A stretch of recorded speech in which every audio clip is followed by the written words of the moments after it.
Shalom, selamat pagi jemaat Tuhan. Marilah kita sejenak mendengarkan firman Tuhan. Kasih karunia dan damai sejahtera kiranya menyertaimu di dalam Kristus Yesus Tuhan kita. Amin.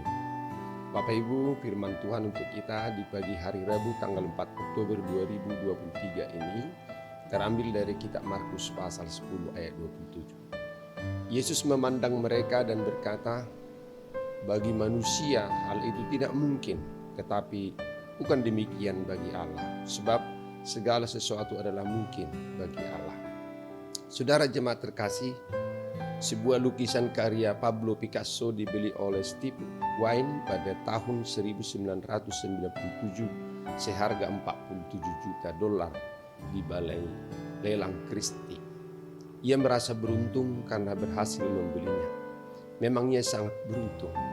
Belum sampai 10 tahun, ia bisa menjualnya lagi seharga $139 juta, 3 kali lipat. Transaksi itu bakal masuk rekor penjualan barang seni termahal di dunia. Sayangnya, saat lelang terjadi, Wynn berdiri dekat lukisan itu dan tanpa sengaja ia menyenggol dan mengenai sikunya. Celaka. Lukisan itu robek sepanjang 15 cm, tetapi tepat di tengahnya. Lalu batallah penjualan termahal itu. Dalam sekejap $139 juta menguap dari mata Wynn. Berita di atas menunjukkan betapa panahnya harta kekayaan. Ia bisa menguap dalam sekejap. Jika seseorang mengandalkan harta sebagai jaminan pada masa depan, ia perlu menangis dan meratap. Mengapa? Sebab kekayaan bisa tiba-tiba saja meninggalkannya, rapuh. Kalaupun seumur hidup harta bisa terjaga, saat mati ia tidak dapat dibawa pergi. Harta tak bisa dijadikan modal sukses di akhirat. Bahkan kelak Tuhan akan meminta pertanggungjawaban kita atas bagaimana cara kita mendapatkan dan mengelola harta di bumi. Mencari harta dengan cara salah di dunia akan membuat kita melarat nantinya di akhirat. Alkisah dalam nats renungan kita ini, seorang muda kaya datang berlari-lari ke hadapan Tuhan Yesus, lalu bertanya, apa yang harus saya lakukan untuk memperoleh kehidupan kekal? Tuhan Yesus mengatakan supaya ia melakukan isi hukum Taurat. Kemudian pemuda itu mengatakan bahwa ia telah menurutinya mulai saat ia masih muda. Lalu kemudian Yesus menyuruhnya untuk menjual hartanya dan memberikannya kepada orang-orang miskin. Maka ia akan mendapat harta surga dan mengikut Yesus. Mendengar perkataan itu ia menjadi kecewa. Lalu pergi dengan sedih, sebab banyak hartanya. Tuhan Yesus lalu berkata kepada murid-muridnya, alangkah sukarnya orang yang beruang masuk ke dalam kerajaan Allah. Lebih mudah seekor unta melewati lubang jarum daripada seorang kaya masuk kerajaan Allah. Perkataan ini membuat para murid-murid menjadi bingung. Di antara mereka ada yang berkata, jika demikian siapakah yang dapat diselamatkan?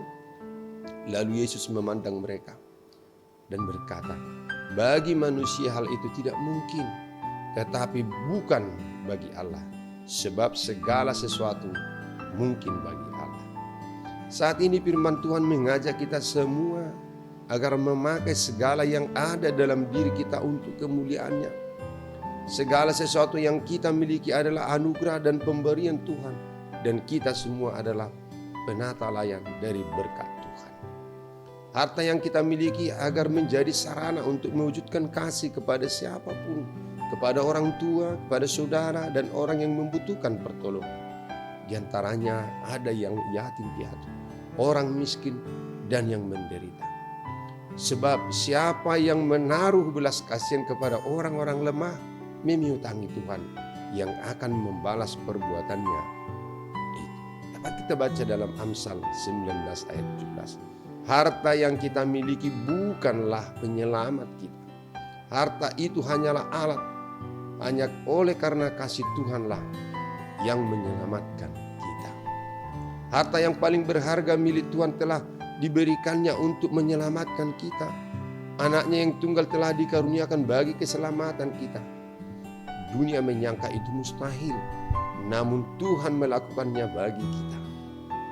Ayo, hai semua orang yang haus, marilah dan minumlah air. Dan hai orang yang tidak mempunyai uang, marilah, terimalah gandum tanpa uang pembeli, dan makanlah juga anggur dan susu tanpa bayaran.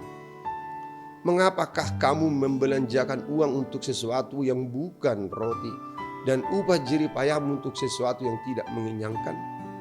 Dengarkanlah aku, maka kamu akan memakan yang baik, dan kamu akan menikmati sajian yang paling lezat. Sendengkanlah telingamu dan datanglah kepadaku. Dengarkanlah, maka kamu akan hidup. Aku hendak mengikat perjanjian abadi dengan kamu, menurut kasih setia teguh yang kujanjikan kepada Daud. Yesaya 55 ayat 1-3. Amin. Marilah kita berdoa. Terima kasih Tuhan atas pemeliharaan Tuhan atas kehidupan kami. Engkau senantiasa mencukupkan apa yang perlu bagi kami. Dan bahkan Tuhan, Engkau menginginkan agar kami juga memakai berkat Tuhan menjadi saluran kasih bagi sesama kami, bagi orang-orang yang menderita, para yatim piatu dan janda-janda. Dan itulah ibadah kami yang sejati. Hari ini Tuhan, Engkau ingatkan kami bahwa apa yang ada di dalam diri kami bukanlah jaminan keselamatan.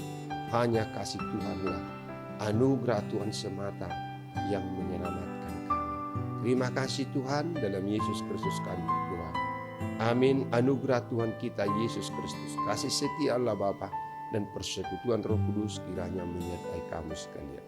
Amin. Selamat pagi Bapak Ibu. Selamat melanjutkan aktivitas. Tuhan Yesus memberkati. Horas.